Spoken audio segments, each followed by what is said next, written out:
নমস্কার বন্ধুরা, আমি লিপিকা সাহা। আজকে আমার চতুর্থ গল্পের মধ্যে থাকছে আজকে আমার যে ভাই হয়েছিল, আমার মা যে একটা ছেলে সন্তান জন্ম দেওয়ার জন্য আমার মা যে মারা গেছে, তো সেই ছেলেটা কি আজও বেঁচে আছে কিনা সেটাই আপনাদের সাথে শেয়ার করব। তো বন্ধুরা, সেই ছেলেটা আমার প্রাণপ্রিয় ভাই। তো আমি ভাই কেমন হয় বলতে পারব না, ভাইয়ের আদর আমি আদর করতে পারি না। ভাই খুব ছোট, মানে আমি তো খুব ছোট ছিলাম যখন আমার মা মারা যায়। আমার 1 বছর 1.5 বছর বয়স ছিল। তারপরে আমার ভাই হয়েছিল, খুব সুন্দর ভাই হয়েছিল। আমার বাবার নাম ছিল মানিকচন্দ্র সাহা আমার বাবার নাম। তো আমার বাবা আমার ভাইকে পেয়ে খুব খুশি হয়েছিল। হ্যাঁ, সে ছেলে সন্তান খুব পছন্দ করে। আর সেই ছেলে যে আমার ভাই হয়েছে, সে ভাইয়ের গায়ের রং একদম সবরি কলার মতো সুন্দর হলুদ হয়েছিল। তো বন্ধুরা, সবাই বলছিল যে মানিকের ঘরে রতন এসেছে। আমার সেই ভাইয়ের নাম রাখছিল রতন, যে বাবার নাম মানিক আর আমার ভাইয়ের নাম রতন। এত সুন্দর হয়েছিল দেখে, রতনের মতো, তাই ওর নাম রতন রাখছে। তো বন্ধুরা, সেই রতন ভাই আমার অসুস্থ ছিল, মানে মায়ের গর্ভে থেকে যে জন্ডিস নিয়ে মা যে মারা গেল, সে মায়ের জন্ডিসে সম্পূর্ণ আমার ভাইয়ের সারা শরীর আক্রান্ত ছিল। তখন অনেক বছর আগের কথা, 42 বছর আগের কথা। তখন ভালো চিকিৎসার পদ্ধতি ছিল না। চিকিৎসা ছিল, মানে সেরকম মতো ভালো ছিল না। তো আমার বাবা চেষ্টা করছে আমার ভাইয়ের প্রায় 2 মাস হাসপাতালে রাইখা আমার ভাইয়ের চিকিৎসা হয়েছে, কিন্তু ডাক্তাররা বাঁচাইতে পারে নাই। কারণ মায়ের গর্ভ থেকে ও নার থেকে মাই জন্ডিসে আক্রান্ত হয়ে মা মারা গেছে, তাহলে তার সন্তান কি পরিমাণ একটা ছোট শিশু জন্ডিসে আক্রান্ত।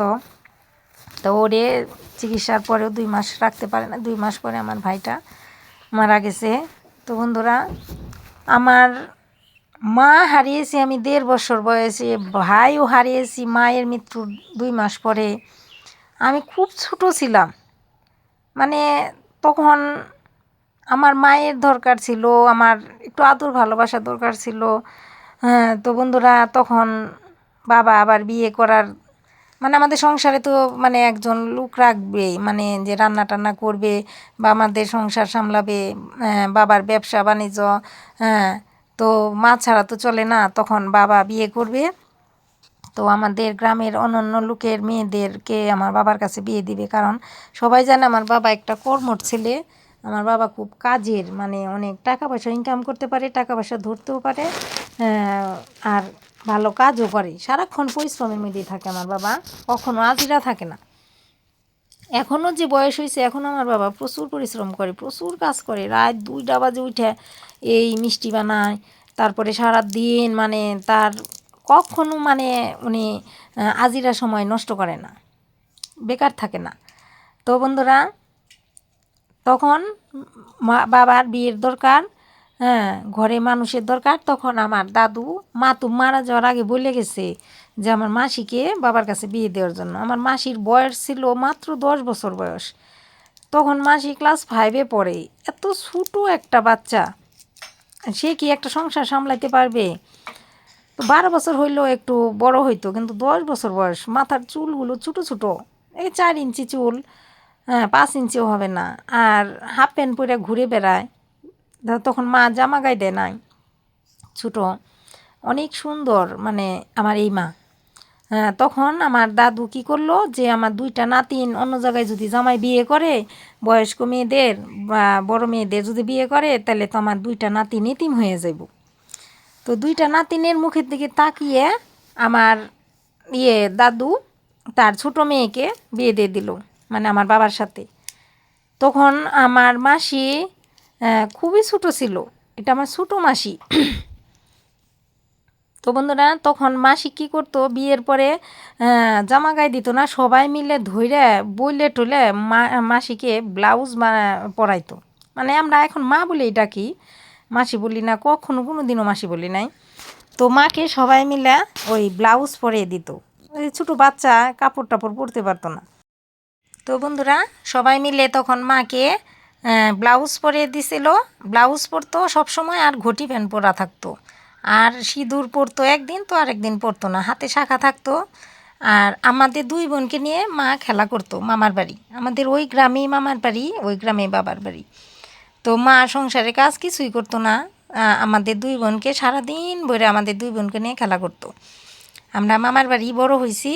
আর আমার দিদিমা এই বাড়িতে এসে রান্না করে দিয়ে যাইতো। এই বাড়িতে মানে আমার বাবার সংসারে যা যা কাজ করণ লাগতো, রান্না বান্নার কাজ দিদিমা এসে করে দিত। আর দিদিমা যদি না আসতে পারতো তাহলে ওই মামার বাড়ি রান্না করে খাবার গামলা পেতে এই বাড়িতে দিয়ে যাইতো। আর এইভাবে করে 2 বছর আমাদের মা মানে আমাদের নিয়ে মামার বাড়ি থাকতো। আর বাবার খুব কষ্ট হইতো একা একা কাজ করার। তারপরে মায়ের যখন 13 বছর বয়স পূর্ণ হলো, তারপরে আমার প্রথম ভাই হলো এই ঘরে। তো এই ঘরে প্রথম ভাই হয়েছে, এত মানে আমার বাবা এত খুশি। আমার বাবা এখনও সেই ভাইকে এত ভালোবাসে, আমার বাবা মনে করে সেই ভাই এখনও বাচ্চা। আমার এই ভাইয়ের কিন্তু 35 বছর হয়ে গেছে, কিন্তু এখনও আমার বাবা এত ভালোবাসে। 3 মেয়েকে সে চিনেই না, আমাকে যে ভালোবাসে না তা না।